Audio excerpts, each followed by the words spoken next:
Assalomu alaykum, hurmatli prezident. Assalomu Men alaykum. Sabina Nabiyeva. Hozirda AQShning Arizona universitetida IT va kiberxavfsizlik yo'nalishida 2-kursni tamomladim. O'zbekistonning o'sha eng chekka hududlaridan birida oddiy haydovchi oilasida tug'ilib o'sganman. Oiladan ro'zg'ordan ortkizib $200 imtihon xarajatlariga topish ota-onam uchun biroz qiyin bo'lgan. Baxtimga o'sha yili sizning tashabbusingiz bilan xalqaro imtihonlarda yuqori natija olgan talabalarga imtihon pullari to'liq qoplab beriladigan bo'ldi.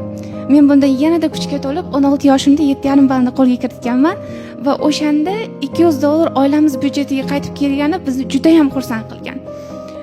Oilaviy sharoit taqozosi bilan maktabda o'qiyotgan davrimdayoq ishlashimga to'g'ri kelgan. IELTS'ni olib, ingliz tilidan dars berardim va ukam ikkalamizni IT parkdagi darslarimizga pul to'lardim. Shunday qilib, maktabni bitirish arafasida men nufuzli universitetlarning bir nechtasiga o'qishga qabul qilindim va El-Yurt Umidi jamg'armasi stipendiyasini qo'lga kiritib, kiberxavfsizlik bo'yicha ilg'or bilimlar olish uchun Amerikaga yo'l oldim.